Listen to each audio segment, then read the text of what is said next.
And I remember laying in bed that night, and I popped out of bed because I thought to myself, I was like, that's the Illinois Radio Network that's calling back about that internship that I called a couple of months ago. And I called that next morning as soon as I got in, and the guy said, if you can get up here for an interview in the spring, and as long as you're not a serial killer, yeah. you know what I mean?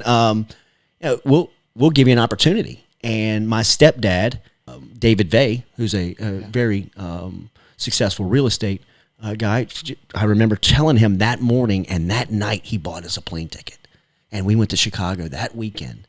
And it was snowing in Chicago, and I thought to him, I was like, "What is going on?" Because it was near springtime, and it was a summer internship that started on June 1st. I went up there, spent half the day with the Illinois Radio Network crew. They gave me the internship. My first day on the job, they send me to Wrigley Field, and I've got my elbows on the batting cage of Sammy Sosa and Mark McGwire taking BP in Wrigley, and I thought to myself, how in the hell did I get here?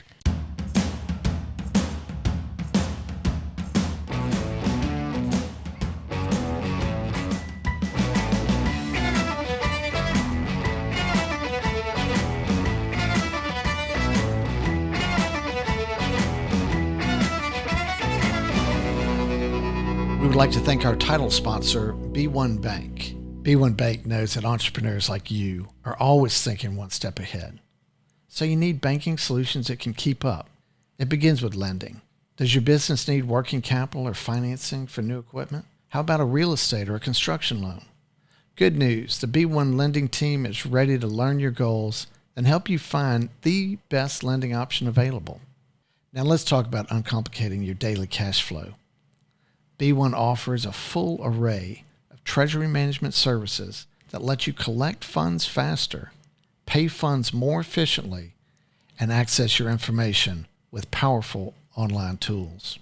Most importantly, B1 understands the value of working with local nonprofits to build a stronger community. They believe in giving back through hands-on involvement with their B1 Community Outreach Program because it's simply the right thing to do. B1 Bank. Be uncomplicated. To learn more, visit b1bank.com. Equal housing lender, member FDIC. Hello, I'm Andrew McClendon, your host of the NXT Entrepreneur Podcast. We're here in the Propel Production Podcast Studio in Baton Rouge. And we welcome our guest, Mr. Jordy Culotta, host of the Jordy Culotta Show. Welcome to the podcast. Andrew, it's cool to be here, man. Yeah. It's a great spot. Yeah, we love it. We love it. And most of the people that come in kind of look around, and even the women leave here and go, man, this is the coolest little place. Yeah. So we like it. But, man, your show is on fire. You're doing a great job. Thank you, man. And particularly, I guess you're, 14, 15 months into it? Yep, 14 months in. And, man, you've come a long way in just the content. So we're going to get into that. Yeah. But I wanted to see if you could start off by telling our listeners and viewers what the Jordy Culotta Show is all about, where you are, and when they can find you. Absolutely. So the Jordy Culotta Show airs daily, 7 to 9 a.m., Monday through Friday. And we are on an all-digital platform. So we are on just digital properties of websites, YouTube, Facebook, Twitter, and social media.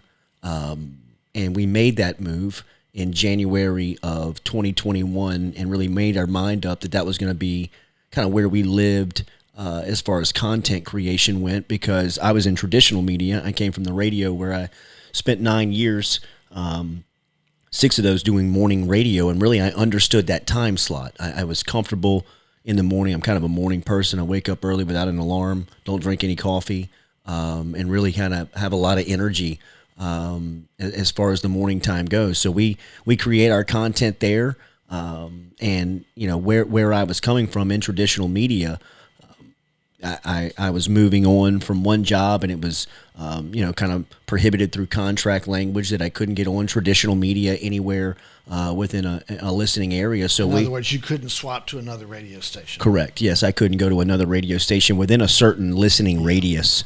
And you couldn't just take your show and move it to another station, right? And So we really had to pivot. We really had to make a move because, at the time I've been doing this for so long. I didn't have a plan B, to be quite honest with you. I had been content creating, building relationships, and really in sales. Is ultimately at the root of it. When I'm in, if that's the root of it. You wouldn't have a show, right? Absolutely, yeah, 100%. As you know, as you come in and talk about your sponsors and people that own the studio and all of that stuff in our world is kind of the blood. That's how we survive. So we were able to make that move, and really, it's the people that are there every day. That make this thing something that has become appointment viewing and listening and watching for the sports fan in South Louisiana. Yeah, it's good stuff, man. It's good stuff, and just a great atmosphere, and feels all very comfortable. So the show name is Jordy Culotta. The business name is Effemm Digital Media, and you have a partner in that. Yes, I have a partner in Katie Allagood, and she's actually her husband and I kind of grew up together, and she was in transition kind of her job, house momming, and just some time that she had, some spare time that she was able to kind of provide to the show early on, and she really gave us some structure, the organization on the back end, the invoicing, the check collecting, the running the accounts, and making sure that everything, my weak point of my skill set, right? Like stuff that I just might as well be looking at another language when I'm looking at it. It's just very confusing and really takes me out of my element. So she was able to step up, and it really wasn't until January of 2022 when this became a legitimate business. The podcast was running out of the back of my house for a year. I had a kind of like an ancillary room on the back end of my house that you could kind of turn into a watch room or a weight room or something like that, and we turned it into a podcast studio, very similar to what you have in here. And we had a lot of success through the first 6 months. We had people coming through there, people like Roman Banks, the athletic director at Southern. Will Wade was coming in there. We were having people in there, continually like coming to our house and my house at the time.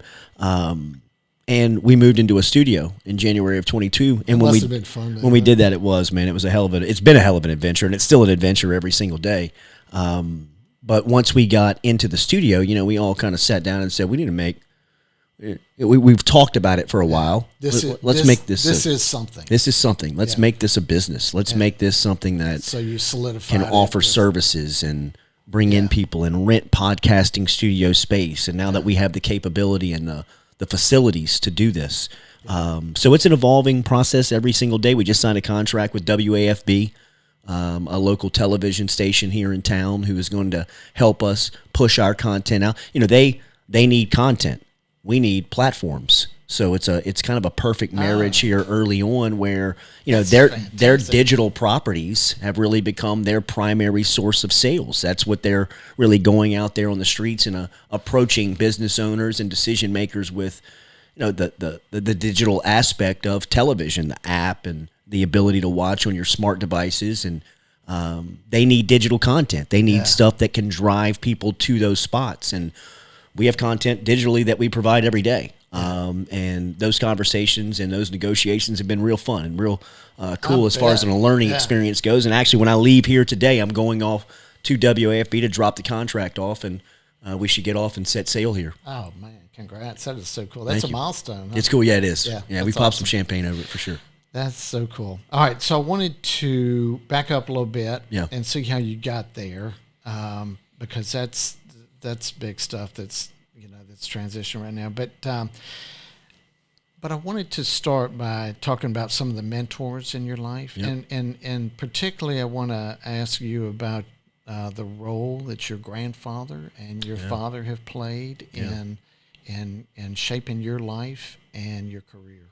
Well, along with my uncle, those three have always been, Mark, have always been, a source of stability for me, as far as people that I could go to and bounce ideas off of and take them any type of, questions that I had, not about business or entrepreneurship or anything about life. We have a very unique relationship. My grandfather, who passed away in 2019, was always, a proud, large Italian family who would bring everybody around a 20-foot oak table every Sunday and eat spaghetti and meatballs and, the sauce that he had kind of slaved over for 3 days. I mean, it was, he built that camaraderie where we would sit around this table and everybody would debate. You know what I mean? It was an open forum of discussion where politics, sports, education, crime, traffic, all of it came to one setting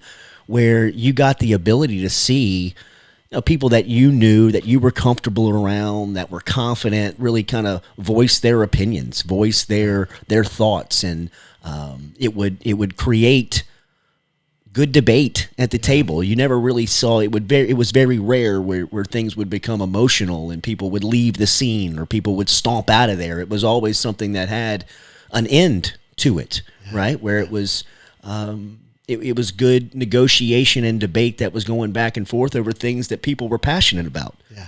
And ultimately, Andrew, that's what we do. Yeah. You know what I mean? Yeah. That's what I try to create every day with the personalities that we have in the room. We always tell our crew, if we're laughing, they're probably laughing. Yeah. You know what I mean? If we're intense and dialed in and everybody's not blinking and listening, odds are the people that are listening to that are doing the same. So if we can create the environment that we feel comfortable in, right, that we all kind of are passionate about and thrive in, and nobody's uncomfortable. There's nothing off the table. I mean, living in a cancel culture now, you have to be, sure, cognizant of what you say on a public platform, but you even want to push the envelope a little bit there to a degree where it can create conversation. It can create debate.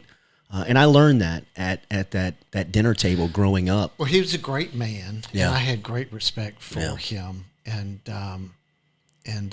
likewise for your dad, Frankie, who he and I graduated from high school together. Oh wow, I bet you got some stories. Yeah, and he was always on the next level, and in confidence and coolness, and we just kind of admired from afar.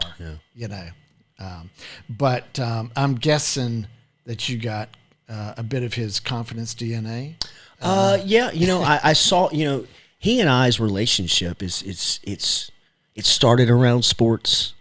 It really thrives in sports. We really have good conversation when it comes to sports, when it comes to watching games, when it comes to even watching my son, his grandson, which he's found almost a second wind in, going back and traveling to these, crazy gyms and football fields around South Louisiana just to go watch his grandson play. But it's very relative to me. It brings me back to a place where we're real comfortable around one another. And I first saw that in him when I was a kid. Like, I first saw my dad really be confident. I went to a construction site with him growing up where I would see that he was kind of in charge. He knew what to do. He was very confident out there. But then around sports, you could see that he had respect from his peers, even like when I was going and following him on flag football teams or pick up basketball games that they would be playing competitively in rec leagues. I mean, it was nothing that was professional or ancient athlete type stuff,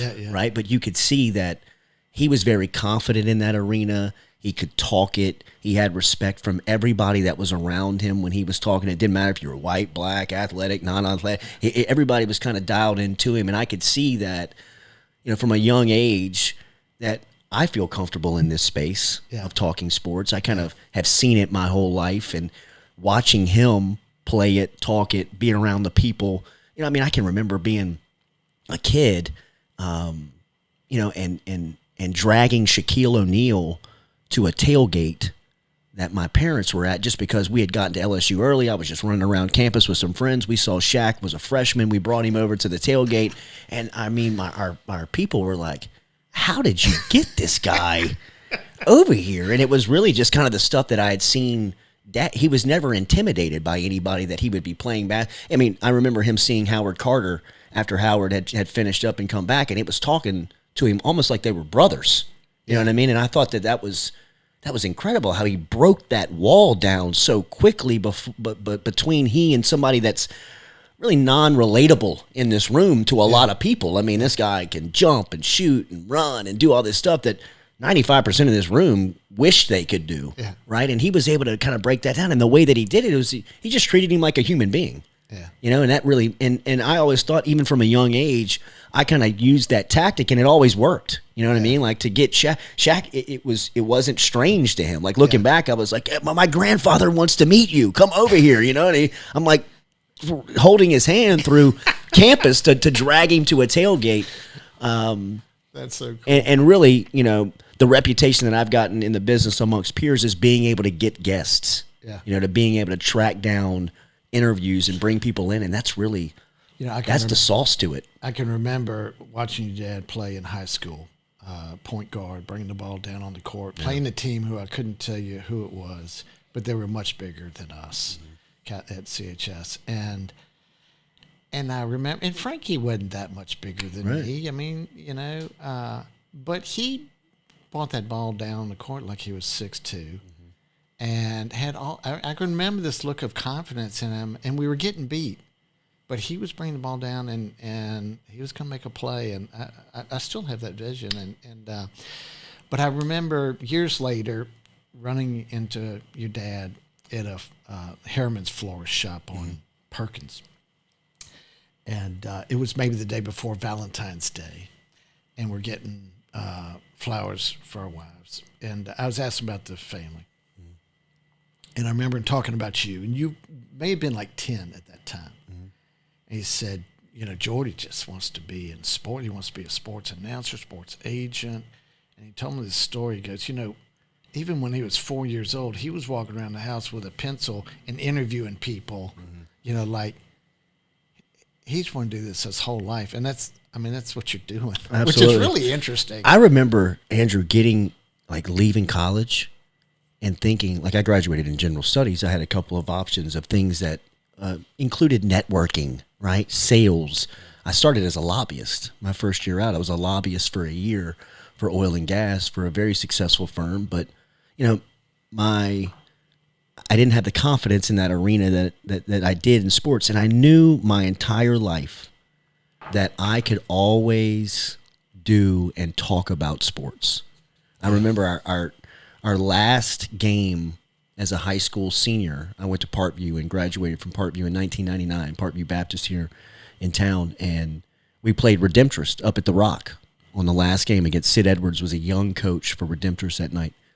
And Jimmy Ott was at the game doing it on television for a local outlet as the high school game of the week. And my uncle, Mark, who you know, was close to Jimmy, still is close to Jimmy. And I walked straight up to Jimmy in pregame warmups, and I was taking snaps as a quarterback and throwing out routes, and in between going back to the locker room and going to the coin toss, I told Jimmy Ott, I can do what you're doing, and I want to do it. And I said, my uncle is Mark Culotta. He said, tell your uncle to get in touch with me, and after you're done, if you want to do it, I'll give you a chance. And the day that I stopped playing high school football, when my competitive, career was over from that standpoint, I got in touch with Jimmy Ott, and he put me to work as a 18-year-old senior in high school going into college, and he just gave me a microphone, a camera, and a recording device and said, go do cool stuff. I would go watch Michael Clayton play basketball and take a camera. I knew Michael Clayton. We had played together our whole life against each other, and Marcus Spears and guys like that were coming up at the time. Corey Webster and I were close just because we had played against each other, during our come up. And you look up, and Corey Webster is Nick Saban's last recruit that he signs in his first class. So we're able to get Corey and talk to Corey about that. And that stuff at the time was groundbreaking. Jimmy Ott was just kind of opening up the microphone and talking for 3 hours and taking phone calls. And I was bringing him like interviews that we were getting with these prospects that everybody wanted to access, everybody wanted to touch. And for me, it was very like, I was just, Mike, you're going to be around this afternoon. We'd love to come sit down with you. And I knew it, I could feel it at the time that these adults in the room, these professionals in the room were looking at me and saying, this kid's he's got a future in this. Like Now, didn't he have like a press pass for the Saints practice? Yeah, so Jimmy Ott, that's what he did. So that same summer, after I had started to create this content for me, and he's like, "Hey man, do you want to go down to the Saints camp and cover it for me?" And I was like, "Absolutely!" Like, what else do I have to do? I'm a college kid. I mean, like very young. I mean, I was actually like using it like as social measure. Like, "Hey fellas, you want to go check out the Saints camp?" And like, I went down there on the first day and brought 2 buddies, and they were like, "They got to go sit in the stands. They don't have press passes." You know, I'm like, I didn't even know how it worked. You know, I mean, I didn't even know what I was doing. But I mean, the first day we went down there, Ricky Williams is in camp, and he gives the interview with his helmet on. And that's the day that, you know, like that was the day that happened. We went down to it was at Nichols in Thibodeau, and he had just become the first round pick. And through that process, I was going down there every day, building relationships with people with the Saints, and kind of saw how people were doing it at the time. People like Jeff Duncan, who's still at the top of his game down at NOLA.com and the Times-Picayune. He was doing that stuff 20 years ago. That's insane. And just getting in his ear. You know what I mean? I could tell some days I'd annoy the hell out of those guys, out of those people, just by asking them the same question every single day. How did you do this? How did you get that? How do you go there? Yeah. How did you know to do that? Yeah. You know, I mean, all the stuff that you're probably embarrassed to ask now, but you're too dumb to realize that it's the elementary part of the game that we're talking about. Okay, coaches growing up, you look back on one or two that had meaningful impact on you? Oh, absolutely, man. I still think about Mickey Guidry all the time. Mickey Guidry is a local businessman here in town. He runs Altus Wealth, very successful. He was the first coach that I ever had in my life. He coached me in 4th grade football and followed our class from 4th to 5th to 6th to 7th and to 8th grade. And we were the inaugural football team at St. Jude. Oh, wow. My dad was the athletic director at St. Jude and was tasked in putting together an athletic program. The school was brand new. They didn't have athletic programs. We were able to go over there very young, and he put that together. And he went and hired Mickey Guidry, who was Tommy Hotson's backup at LSU, got hurt in his final college game and did not get drafted, ended up playing like some NFL Europe and some Arena League stuff, but had the time to commit to coaching an elementary school football team. And I think at the time when he took it, he probably said to himself, I can do this for a year or two to kind of bridge the gap before, something breaks in my career. 25 years later, he just retired a couple of years back as, one of the really faces of Catholic school elementary football in the league. I mean, in the city. I think, I went back and watched them play, almost a decade later, and just the respect that he had when he walked into the field, you could see. But I mean, the things that he did for me from a confidence standpoint, from a teaching standpoint, my parents were divorced when I was 10 years old. And when they divorced, my time with my dad was really cut. And the time that we really spent together, from a wholesome standpoint, was really around sports. You know what I mean? That y'all went to a lot of we went to a lot of sporting events. That was the big man, Poppy. Big man, Big Frank, the grandfather. I mean, he loved to touch it. He loved to be around it. He loved to take in the environment. He would buy us tickets and planes and rent us cars. And we'd been up at they went to the first SEC championship game. We would follow LSU basketball to road spots if they were playing well. We would go to LSU baseball games all the time at the box. We would go to high school football games on Friday night. I mean, it was my childhood growing up. Friday night I was at Catholic High at Olympia Stadium. Saturday I was in Tiger Stadium watching LSU, and on Sundays I was riding with my grandfather down to watch the Saints. We go to the cathedral to mass. We go to the game, and we get an Italian meal at Mosca's or somewhere on the way out of town, and it was every Sunday. I mean, it was, and that was my week, was Friday, Saturday, Sunday. It was nothing but ball and sports. And Olympia, I would be playing I wasn't watching the game. Sure. I'd be playing pickup with all my friends on the side, but on Saturday we do the same thing. Yeah. You're running around LSU, but the whole time you're just osmosis. Yeah, man. Just soaking this stuff all in, right? Like if you get me on a 1987 through 2010 LSU, I'll tell you plays. I'll tell you specific days. Yeah. I mean, I know the earthquake game happened on October 8th, 1988. Yeah. You know, I mean, I can, if you played that game right now, I could verbatim give you the play-by-play and the color call today off of ESPN's broadcast because I watched it probably 100,000 times, right? But during that divorce, Mickey Guidry really stepped in to my life as a leader. Yeah. You and know? y'all are still friends. Oh, still. yeah. Yeah. I mean, that is awesome. All right, quick break here, Jordy. Getting word from our sponsor, and we'll pick it up on the other side. One of our sponsors, MBD Maintenance, is excited to announce that after 25 years, they're rebranding their company name to Pivotal. It's the same ownership, same staff, same location. Just a new name that better represents the services that they provide their clients across the Southeast United States. Pivotal does commercial building construction and renovation. They do tenant improvement work in retail and office facilities. They do installation of dock doors in distribution centers, storm and fire damage repair, and catastrophe recovery for national disasters. The team at Pivotal is simply the best. They're experienced, they crush schedules, and they have an impeccable safety record. If Pivotal can help you with your next project, you can find them online at pivotalperforms.com. And we are back with Jordy Culotta. So talking about coaches and influence and people in your life outside of your family. And you were close with Don Redden. I was. LSU basketball player. Yeah. And very unintendedly, I mean, it's crazy how these things happen and the impact that he made on my life in just a short time. I mean, back to that time when my parents were going through a divorce. I was very young, and I was at a formative age, in between 8 and 12 years old is kind of when it was in the thick of it. Yeah. And, I had really a lot of people that stepped up. I had great grandparents. Sure. I mean, both sides. I mean, my mom's dad, Ben Cook, and her mother, Belle Cook, I spent a ton of time at their house during that time, and they were really, just very instrumental on my discipline and kind of forming the routines and strategies of my life. And then, Frank and Dee Dee on the other side. But there were also people like Mickey Guidry, who was a coach. And then Don Redden came into my life so unexpectedly. My mom has a twin sister, and she worked at a clothing store that actually Don's girlfriend worked at.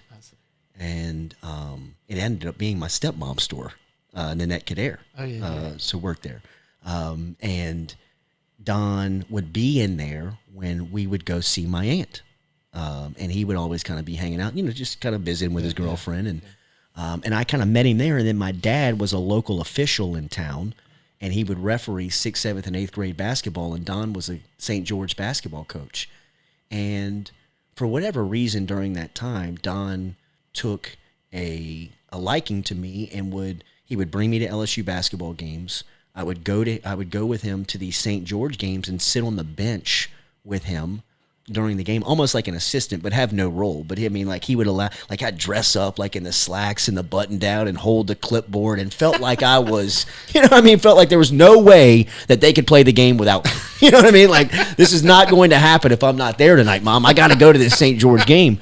That's great. But he made me feel like I was 10 feet tall and bulletproof, that's so cool. And 4 days before he died March 8th, 1988. 24 years old. He was 24 years old. He got up in the middle of the night to use the bathroom, and he never made it to the bathroom. And his girlfriend, who we talked about, her name was Debbie Orso, found him when she woke up, and he was cold. He was dead in her room. And 4 days before that, LSU played Auburn in the PMAC, and Don Redden walked me and the St. George basketball team down into the locker room, and we sat with Jose Vargas, Ricky Blanton, and the entire team before tip-off, and Don gave the speech to the team. And I can still see it. I mean, it was powerful. Wow. That is something. It just was crazy. crazy. A lot of these stories, man, just make it so clear that, you are who you are and you do what you do. You know, it's just like but I don't know of anyone that's had a similar experience and all that. And, and thanks to your father and your grandfather and all the people you mentioned. So that's very cool. Your dad told me about this. You're in college. I believe I have this story right. And you get this sports internship with the Chicago Cubs. Yeah. Tell us about that. Yeah. So I worked at Louisiana Radio Network, was my first official job here in town. And Bill Ridgel was running Louisiana Radio Network at the time and hired me. And again, would have assignments from everything from cutting tape to running the phone and producing during interviews, going out into the field and getting B-roll or any type of sound that they may need, to putting together reports, you know. And it wasn't all about sports. It was my first time in a news department. You know, we were doing agricultural news. We were doing top of the hour news that we would distribute at Louisiana Radio Network. You do, you know, Louisiana-based news that you distribute out to radio stations that if they need the content, they'll play it, right? Like an agricultural report, a political report, things that not time sensitive. Yeah. And during that time, I kind of was thinking, it's time for me to get away from Baton Rouge. I was about 19 years old and had never left, and had always kind of been under my parents' wing, right, and always kind of been protected by that, and kind of felt like I had seen some of my friends that I went to high school with go away to college, and they had come back, and you could see the benefit that had had on them. You know what I mean? Just socially. You know what I mean? It was just I'll never forget one of my best friends telling me, I asked him, I went and visited him at his school. He went to Ole Miss, and I went up for a weekend, and I said, how is it being away? And he said, it's so crazy. He's like, you know what I mean? If you need clean clothes, you got to wash your clothes. You know what I mean? Like, if you want to eat, you got to go get the food. You know what I mean? It was like the first time in our lives, you know, we didn't have our mom just picking up the stool for us to put our feet on, right? And I remember thinking in that moment, I should have done that, or I need to do this quick. Yeah. You know what I mean? Because I'm falling into a little spoiled brat, you know what I mean? I was falling into a lot of entitlement, and I went to work the next day and looked and pulled a list of all the state radio networks, and because they were all kind of affiliated with each other. So like Louisiana Radio Network was kind of partners with other state networks, and one of their state networks that they were partnered with was the Illinois Radio Network that was based out of Chicago, and I was in love with Michael Jordan. I was obsessed with Michael Jordan as a young sports fan, and I just wanted to be in the same city as he did and thought that I would be able to see him, and that's what made me call. I picked up the phone from the Louisiana Radio Network newsroom, called Illinois Radio Network and asked them if they did summer internships. And the guy said that they were just thinking about starting to do that, and they will contact me if they decide to do it. I had forgotten about it. About 3 months go by, and I get a voicemail at my home phone. This is back in the day when you had answer machines and landlines, and I got and my roommate said, somebody called you from a radio station in Chicago. And I was thinking, like, what is he, like, what? I don't even know what you're talking about.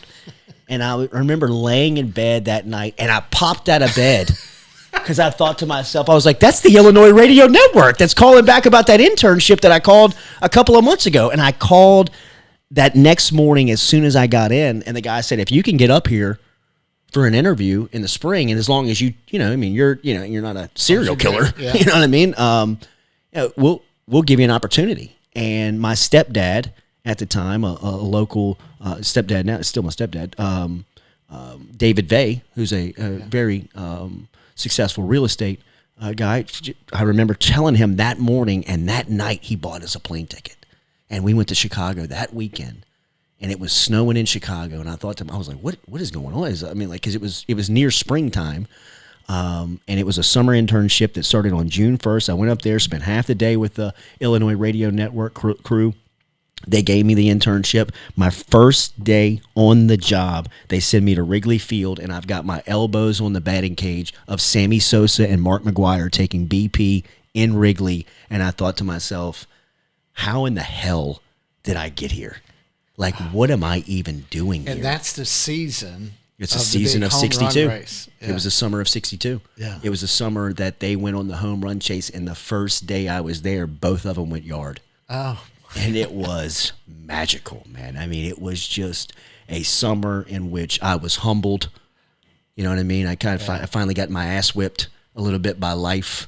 I remember I mailed my energy bill in with cash, and they cut my lights off. And I called the lady and I said, why is my lights off? I paid my bill.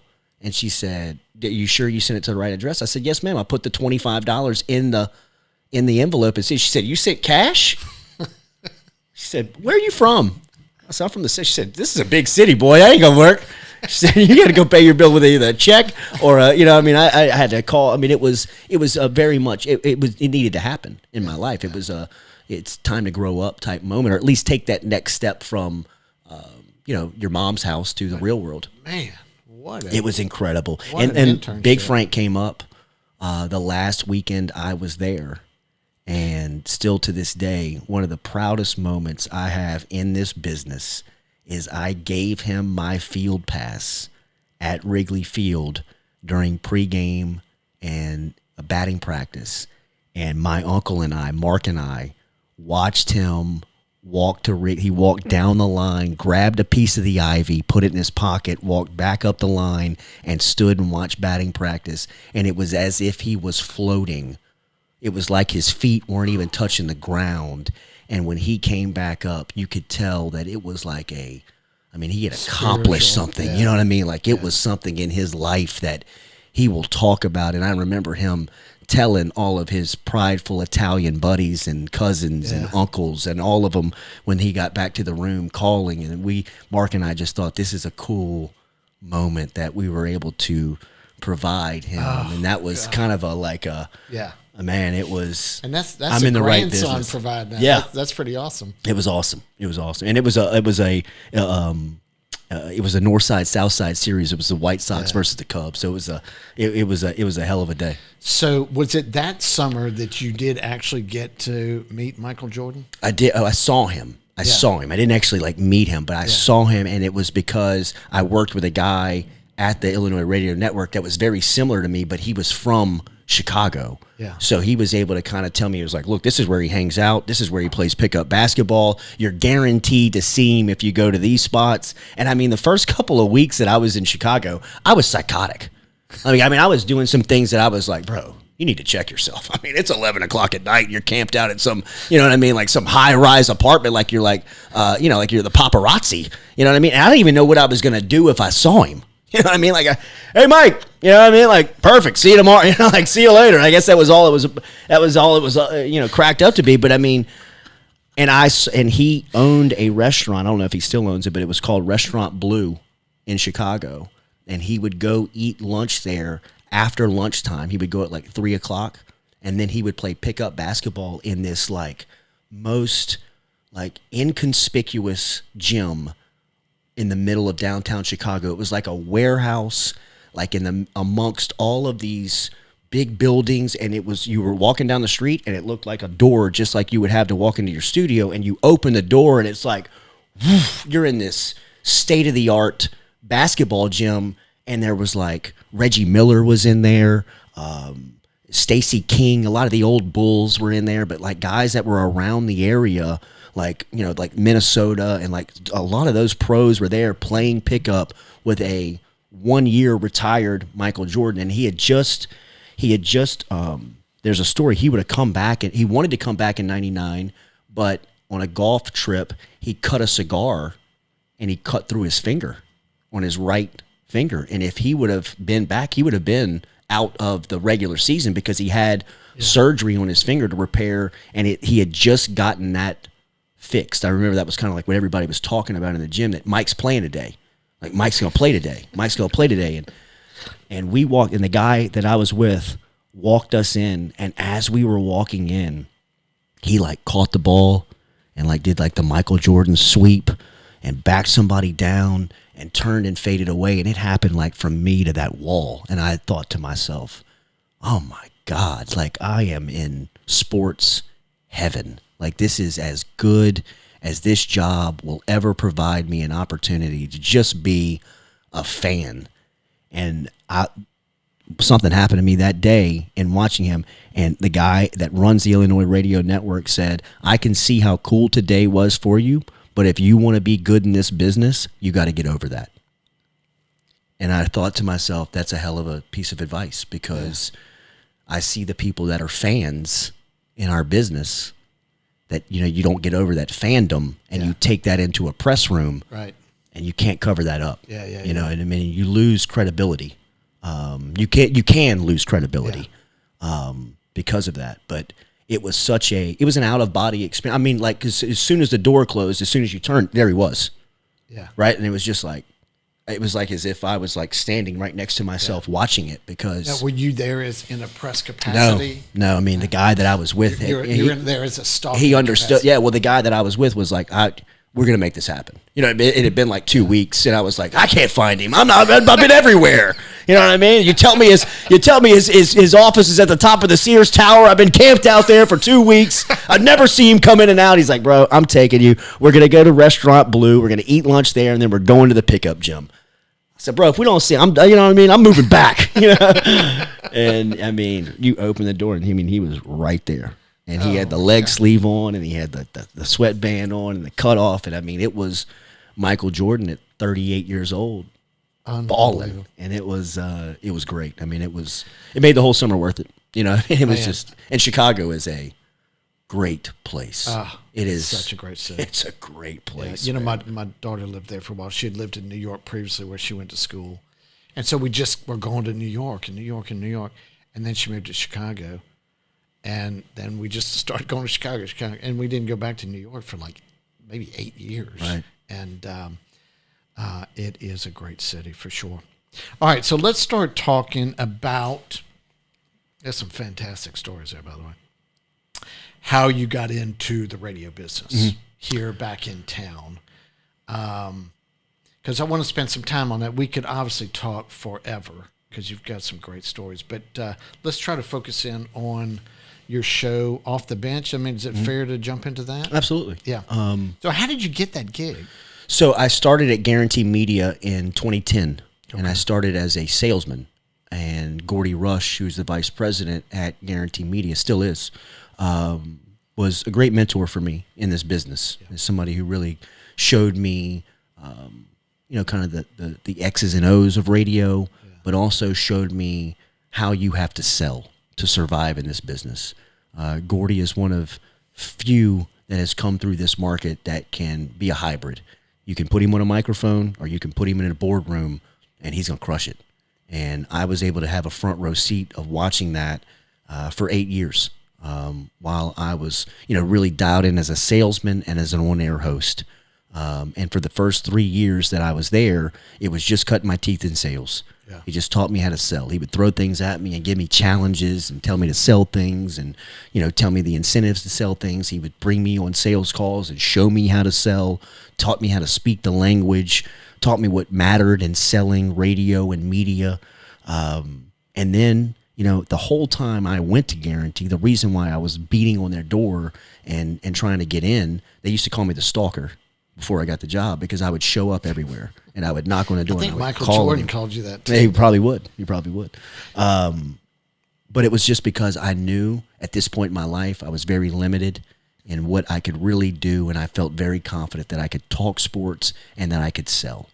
Yeah. And Jordy taught me the ropes of selling, and then he gave me an opportunity to be on the air Monday and Thursday nights as a young salesperson, and we turned that Monday and Thursday night, T-Bob Hebert and I, into a billable hour on radio. I mean, he threw me there because nobody was sponsoring that at 6. It was 6 to 8 o'clock.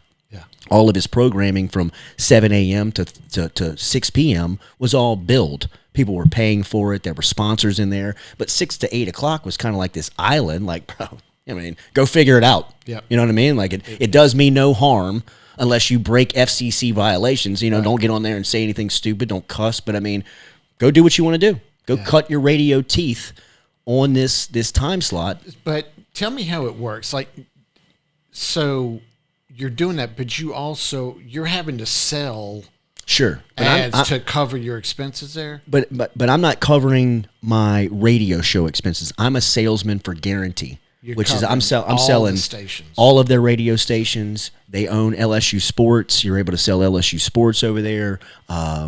There's just a lot that you can sell, right?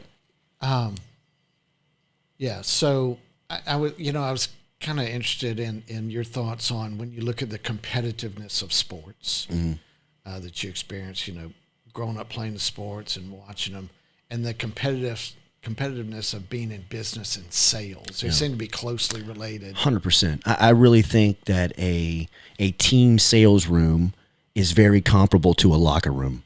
I think that but besides all but it's everybody understands their roles. There's objectives and goals that we're setting out to do and accomplish, and there's ways and strategies to get there. Everybody has a different skill set. Yeah. Everybody's pulling in the same direction. Yeah. Here's where we need to strategically place people in to get us further and maximize what we're trying to do from a sales standpoint. And Gordy, with his sports background, really taught me that. He was able to kind of cross over the sports business analogies to really make me understand it. And really, in the way that I lead now is like a coach. I run my business almost as if it's a franchise, like it's an organization, like it's a sports organization where you're trying to find them and give and create opportunities for people, but surrounding them with the technical support, the facility support, the personnel support that they need to advance, to get better. And so how would you define your salesmanship style? Is it numbers and the value of the deal? Is it friendship, relationship based? I've had to become much more technical in being out on my own, right? My go-to. Aren't things more measurable now? With absolutely. Well, the digital aspects of media now is so much more deliverable as far as it's easy to read, right? I mean, I would drop off radio analytics to somebody and they'd be like, what in the hell am I looking at? And from the other side, you're which could work to your benefit. It could. But then once you explain that it's a very antiquated and old way of measuring media, you're asking somebody to fill something out and mail it back in. So it's truly not a representation of who and what and where people are listening. In a digital aspect, I mean, people are filling out where they live, their zip code, their age, their email address, and they're signing up and coming to click on the Jordy Culotta Show YouTube page. And they're doing that at about 3,000 clip a day spot. So we're getting those analytics and saying, look, here's the demographic that primarily is sitting there. If you want to talk to these people, here they are. I mean, this has become not as much a sales pitch as much as it is, here's a recommendation in which we can give you the opportunity. You want to talk to these people? Here they are. We've got the majority of men 19 to 54 sitting in a box in a corner. They're there every single morning. If you have products that you want to push to that demographic, there's no better place to talk to these people because here's the analytics of where they are. Yeah. Right? There's no excuses of, I don't know if they're there. I don't believe. Yeah, they are. They're here every morning. Yeah. I mean, here's the clicks to prove it. So the sales pitch has become much more scientific in this place that you can just prove it. Yeah. Right? I mean, and I've had to become better in my salesmanship because I rely so much on my relationships. I rely so much on, we know Jordy. We'll just go with Jordy. Jordy's doing it over here. Let's just do it that. And then it gets to a point where, hey, did we get what we paid for? Right? Oh, yeah. And like you got to, all those relationships are fine and good, but here's the production of it. Yeah, exactly. Right? And, that's the part that I am continuing to refine and continuing to learn on how I can get better at. But, my approach is definitely from a relationship-based starting point. Yeah. And if I don't have the relationship, my intent is just to build that first. Yeah. Right? And it's not even about digging into your company and finding out what your pain points are and we'll get there. Yeah. But first and foremost, like, what are you passionate about? Yeah. What do you like? Look, I want to save this last segment to talk about what's going on with you now. We're kind of talking about the time at the radio station, and you were there for a good long time. 10 years. And it wrapped up abruptly. It did. And but I want to tell you that what I saw of how you responded to that was so solid, just pure class, very sophisticated, and the message that you put out there for the public and wrapping it up. Next chapter starts now. Absolutely. Dude, I love that. I appreciate that. That was so solid. I appreciate that. And that was very, that came directly from my heart to that we didn't think that out. Yeah. I sat down, and because I really am extremely grateful for the opportunity that they provided me and the baseline knowledge that they were able to give me to get where I am today.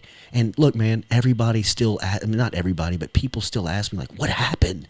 How did that happen? And it was just money. Yeah. Right? Well, isn't that at the root of it? What it reminded me, Jordy, of is what you see with coaches that, get canned and it's all about money. It's all about, it's a business decision. Yeah. And I was like, man, here's Jordy, man. He's big time, man. He's, he understands how the business works, and he's regrouping. So congrats on that. Thank you. Let's take another quick break, get a word from our sponsor, and continue with the Jordy Culotta Show when we get back. We would like to thank GearTrain for their support of the NXT Entrepreneur Podcast. GearTrain is a national program management company that specializes in the inspection and audit of conveyor systems, VRCs, robotics, and material handling equipment. GearTrain also manages routine maintenance and repair programs, as well as emergency callouts for clients all across the United States. GearTrain technicians have the experience to keep your automated equipment systems running at peak output. For all of your inspection, audit, and maintenance needs, reach out to GearTrain. They can be found online at GearTrainPerforms.com. And we're back with Jordy Culotta. So you said next chapter starts now. Yeah. But when you wrote that, did you have any clue what that next chapter was? I did not. And yet 2 weeks later, you're firing up a show. What did those 2 weeks look like? How did you figure that out? The 2 weeks were chaotic. The news came down on a Thursday, so I took the weekend, right? And I just kind of checked out. I put my phone down. I put my computer away. I've got a great partner. I got a great girlfriend, and we were at the beginning of our relationship, and she really, she helped me out tremendously that weekend, just from a support standpoint, and really kind of gave me a lot of motivation to pick up, you know what I mean? And just shake it off, man. Just, it's time to go. And it happened for a reason. And, it was really something that I look back on and needed a lot of at the time. And it really spurred me to take advantage of, at the time, the news was so big. It was boiling over. It was in the newspaper. It was on the news. It was on message board. It was all over the place. Yeah. And I thought, if we got to act now, because we got the buzz, right? You know what I mean? Like, we got people are talking about us, so we could really ride this wave and pick up and kind of carry this momentum into something that we can believe in. And I was going back and forth with lawyers about non-competes and could I do radio, and people were calling from different markets and curious on whether or not I'd be interested in doing radio in Baton Rouge or other places. And I just felt uncomfortable diving in, because I didn't want to put up with the legal stuff. I didn't want to jump into some court battle with, a corporation that they can just outspend you and just burn you out. And my lawyer said, look, there's no language in this contract that says anything about digital elements. There's nothing in here that says that you can't sit down in your living room, go live on YouTube, and just bark, right? And just do what you do. Right. And I thought to myself, and really, I kind of went back to what Gordy was teaching all of us when we were at radio, when I was in radio. The last 2 years I was there, we were pushing all of our digital products. Like, we were telling the listeners on the radio, go find us on YouTube and watch us there, or go find us on Facebook and watch us there, and make sure you're on our social media, and make sure you're finding us digitally. So you could even see the traditional media companies and corporations starting to move into that space. And I thought, we've got a great opportunity to either get out in the lead here from the market standpoint, and to stay out of court, right? Like, let's keep ourselves just kind of, as much as we want to be out loud and out front, let's stay under the radar too. You know what I mean? Let's not go out and try to piss anybody off. Right. But you also, you could start that in your living room, but you you also had to create revenues, and you knew the formula was based on numbers. 100%. And you know, people like, you know, Lee Carney at Go Chevrolet and Rhett Bourgeois at RMB. They had, I was taking these guys, nothing. There was no proven product. You know what I mean? Like, I'm asking them, I mean, like, and somebody like Lee Carney, he was taking that same leap in starting his dealership with Go Chevrolet. I mean, he was leaving behind a great relationship and a great company, and he was going out on his own. So me coming to him was just another stress added on to him of, hey, can I get a cut of that in some of your advertising cut just to get me off the ground? And without even blinking, man. I mean, yeah, absolutely. Whatever you need, and just keep it rolling. And still to this day, one of, you know, our primary and title sponsors of what we've been doing for the last 15 months. But I mean, it was people like that. Yeah. Anthony Piazza, Phil's Oyster Bar, you know what I mean? The good people at City Cafe. I mean, people that stepped up and said, hey, look, wherever you're going, we're riding with you. You just tell me what you're going to do so we know to watch you or listen to you. And that was another boost of like, okay. Yeah. All right, like we got some responsibility here. They had complete confidence in Absolutely. And we knew that was going to be the blood if we were going to turn this into something. And, you know, immediately I was getting my real estate license. I was getting insurance license. I was getting, you know, any type of test that you could take that you didn't have to have a degree for. I was trying to gobble up so I could pick up some type of ancillary piece of income or primary piece of income at that time. And, you know, as we continued to go, the numbers started to build, and the sponsors became more interested in it. It was more of them now starting to reach out to us rather than us trying to chase people and ask if they would be interested in kind of taking a leap with us. You know, I mean, it was about some of the guests that we were having on early on. It was about the buzz that we were creating. I mean, within the first 2 months, we were on ESPN.com because of something that Booger McFarland had said about LSU on our show. They were citing the Jordy Culotta show, right? Like, I mean, I can't imagine what that was doing to the suits. You know what I mean? Where they were looking at this thinking, this little podcaster is, you know, out, you know, he's beating us at our own game. And now he's on ESPN.com. And that's when we really thought, okay, like, we're on it, man. So what platforms did you start with? YouTube and Facebook. And Facebook. YouTube and Facebook, and then we created a website around it. And really, what has been the rocket launch has been the social media. Which you know what is... I mean? I went and found a couple of youngsters on LSU's campus that, I mean, all of them live in these devices. They live on social media. You're not even asking them to change their lifestyle. You're just trying to, you know, just lead them. I want to be in that direction. I want to be over there, and I want to be the best at what's doing it there. Yeah. And they just drive you there. And Instagram, Twitter, TikTok, and Facebook. You know, Facebook's kind of like the fourth on the.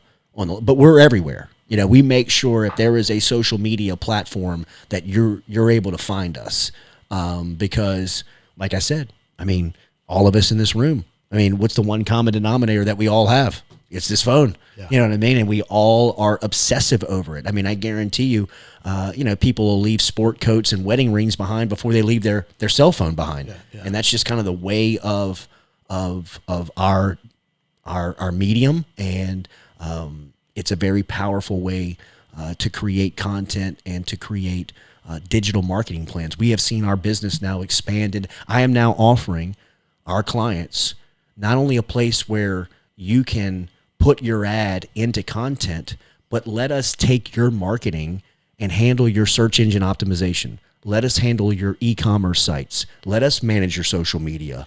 Let us build your website for you if you need to do that. Let us put together video and picture and photograph campaigns for you that we can put out on social media. I brought in a great video guy in Brian Dryden that has taken our business and capabilities to another level.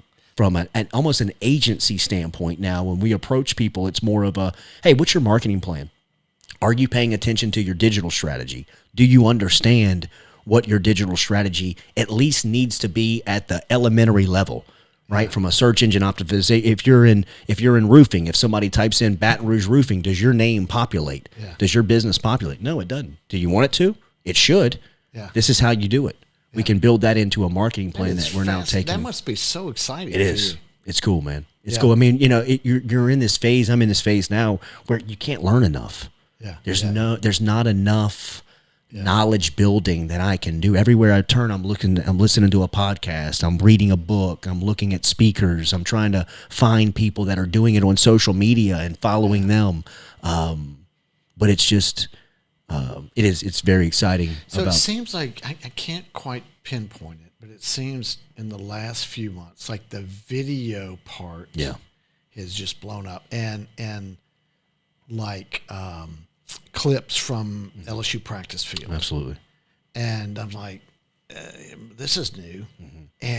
But the content, the volume of content is really high. So I tell my people, every time you refresh your feed, whether it's on Instagram, Twitter, Facebook, wherever you are, social media standpoint, I want them to see us. They need to have some type of presence, and it doesn't need to be just because I'm telling you to be in their feed.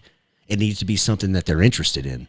And those practice clips are going to grab everybody every time, right? Any action that people see, I mean, you're just going to sit there and stare at it. You may not even know who, what, when you're looking at it.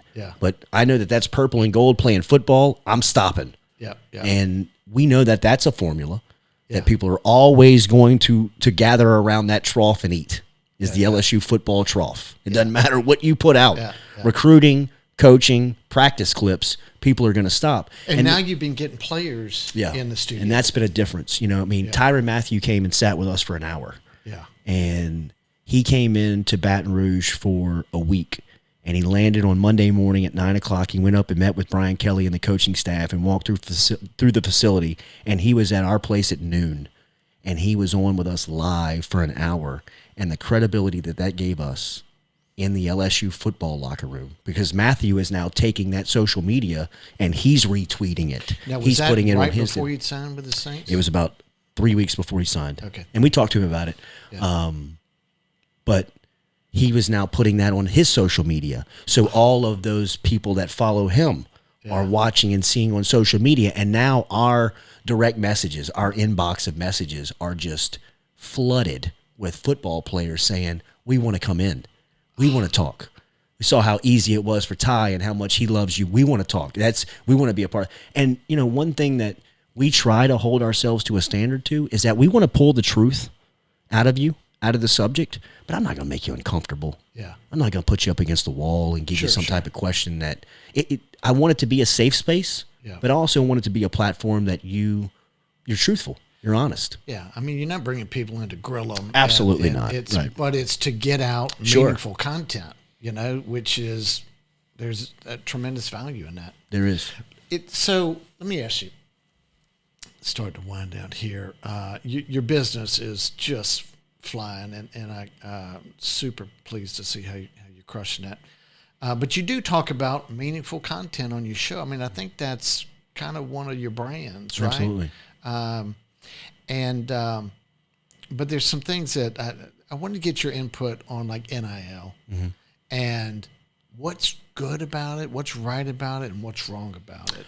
I think the right part about it is giving the players the opportunity to collect off of their sweat, right? I mean, like, what business model do we look at that doesn't give the workers the opportunity to capitalize off of what they're putting in? And this is a multi-billion-dollar business, college athletics.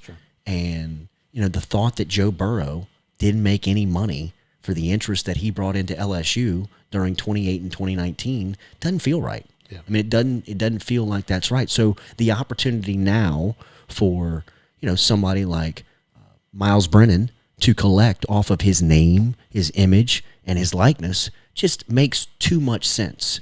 But well, now, I mean, the way I look at it is you got three places where kids could spend time in college athletics: in the schoolroom, on the field, or working a job. Pick two, right? So they got to do school, and they should have a means to earn some money, right?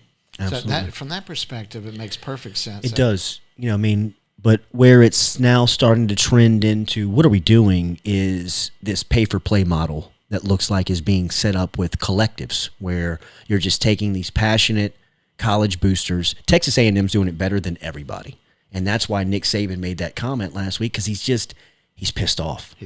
he can't beat them at that game. Yeah. He's the structure in college sports has been set up to benefit him, where he's selling the championships, and he can kind of beat you under the table if the money stuff comes into play, and he always has. And everybody's been playing that game. It's not just been him, and it's not just been Texas A&M. LSU's played it. Everybody's played it. But now with NIL, all of that stuff is now above table.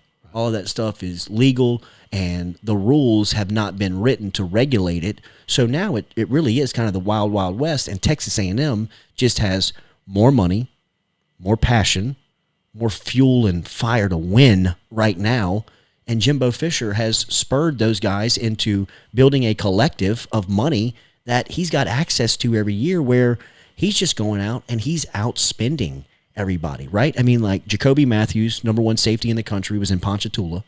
Number one cornerback in the country was in Houston, in Denver Harris. Denver Harris's stepdad is Tack Minor, the former basketball player at LSU. He was going to LSU from the day he was born. It was his dream to play at DBU. He loved Patrick Peterson. He loved Tyrann Mathieu. He loved, Grant Delpit. He wanted to be a part of DBU. Those dreams went out the window when Jimbo Fisher walked into his living room and said, here's a contract, here's what we're going to pay you, and here's how it's going to work. Jacoby Matthews cried to Frank Wilson, the recruiting coach, one of the top recruiters on LSU staff, the morning of signing day, when he said, Coach, I want to come to LSU with all my guys, but there's the money I can't turn down. I can't turn it down for my family. Right. And that's how they're winning those recruiting wars now. Is that the best way to do it? By the letter of the law, they're not breaking any rule. It's about winning in their sport. They're taking the opportunity to put themselves out the best chance to win. But like you saw Saban and some of the higher powers in the sport say it's very unsustainable. Right. I mean, what's going to happen in the locker room? You get some guys that are getting big bucks, and they're too young. Probably to manage that. Well, I mean, it's become a professional atmosphere. I mean, now you're going to have guys talking about, he was offered this, why don't I get that? I'm the one making money. I mean, we just saw it at the University of Miami.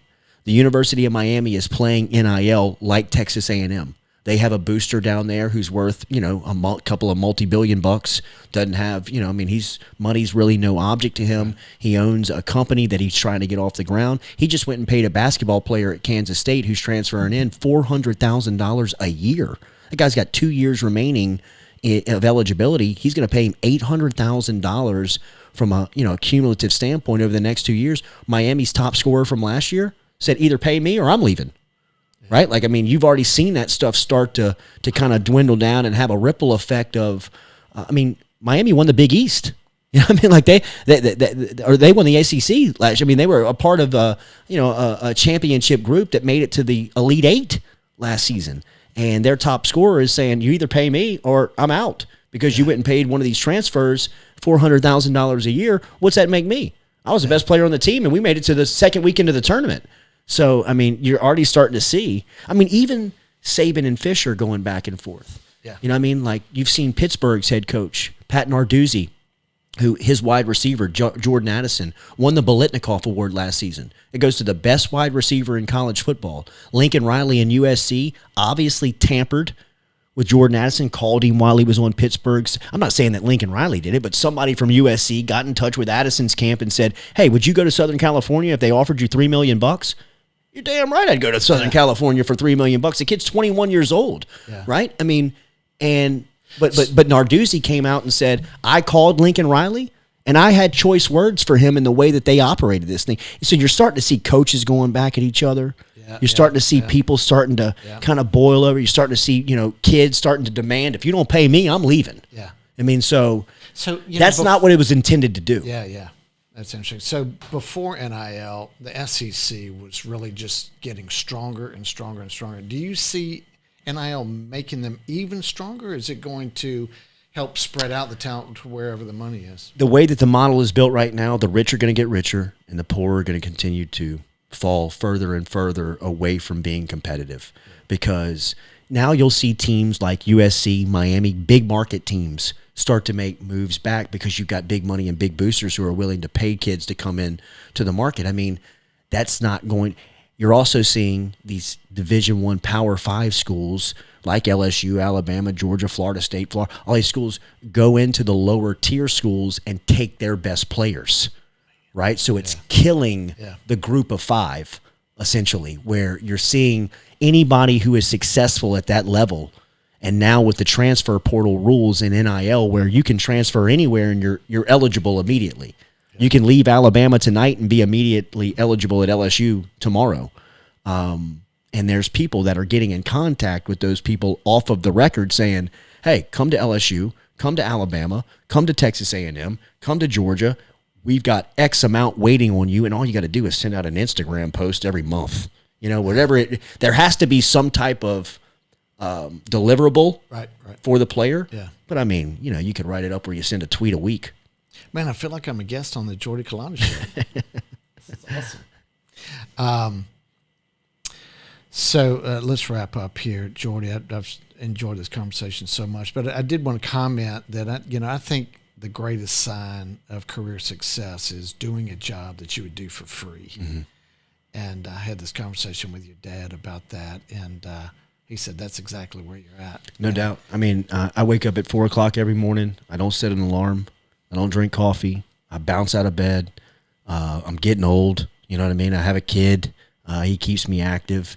Like I said, I've got a great partner, my girlfriend, and we live an active life. But I mean, I still am motivated every single morning to go and create a difference and create a positive impact on people and create a positive impact on the businesses that we deal with. And I think if you approach it with that mindset, or at least it's my belief, that you win a lot of the wars in your attitude.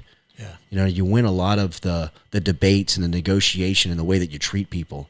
And, I still think that there's a premium on that. Yeah. And, that's how I try to approach it every single day. And it's tough to do. Yeah. Right. But I think that is a formula for us that we can sense that we can sense starting to win for us. Yeah. You mentioned your son Jordan, and your dad has shared some posts of him playing basketball, and man, he was shooting lights out. He's so much better than all of us have ever been at this level. He's it's incredible to watch him play, and not just because he's elite for his age. It's because, we just talked about, he absolutely loves it. I mean, he is obsessed with just the hard parts of it, which is good to see, because I didn't learn that until later in life. I wish I'd have had that at a young age. And your dad mentioned this, which I hadn't really thought of before, but he can go inside and look at a YouTube video of a skill, and then go out in the driveway and just work it till he gets it. And man, that's wild. He you know what? Over the weekend, he stole a ball and dribbled the ball the entire court, or half the court down with his left hand. Never touched the ball with his right hand, and went left-handed layup. Just kind of scooped it up with his left-handed layup. And I asked him after the game, I said, "Where'd you see that?" And he said, "I saw Steph Curry do it last night in the Dallas Golden State game."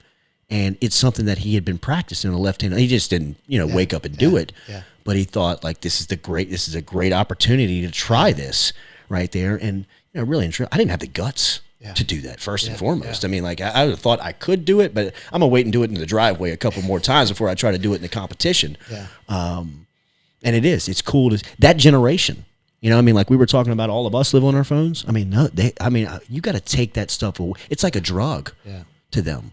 In the sense of, I see so many parents, I'm guilty of it, where you want them to shut up, you just open it up and give them the phone. You know what I mean? Just say, entertain yourself, right? Where, now they're becoming almost like robotic in what they see. But, in instances like that, he has brought back the passion for those types of sports for me. Yeah. Right? It's easy to follow LSU football because it pays a lot of our bills in-house. Yeah. He's brought me back to the NBA playoffs and the NFL draft and the baseball stuff that's going, because he knows all their names. Yeah. He knows where they go to school. We'll be watching games together. And I say, "Where do you go to school?" "Purdue."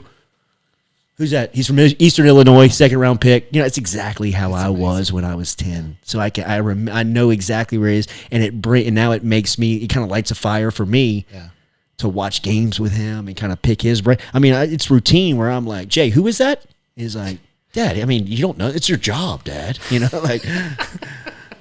Jordy, it has been a total pleasure talking with you. I love your stories. Thank you. It's obviously you're so good at what you do. Continued success and everything. Andrew. And it looks like, I mean, you just got, it can just totally blow up. It's just wide open for you. So best of luck with everything. Thank you, Andrew. Thank you. Beautiful space here, man. Thank you. Jordy has a job that millions and millions of people across the country would love to have. Sit around and talk sports. But can you imagine him doing anything else? He's so good at it. He grew up with his grandfather and his father taking him to all the events and him actually being able to connect with players playing the game. But, it's not just about talking sports. Jordy has a strong voice backed by experience, but he brings out relevant conversations and he gets people talking about things that need to be discussed. So just a great time listening to his stories. We appreciate him coming in. We appreciate you guys watching, and we'll catch you next time. We would like to thank our title sponsor, B1 Bank. They can be found online at b1bank.com. The Next Entrepreneur is produced by Propel Productions. You can find more information at propelyourstory.com. Don't forget to subscribe to the Next Entrepreneur Podcast and hit the bell for notifications. You can also follow us on social media. The links are in the description below.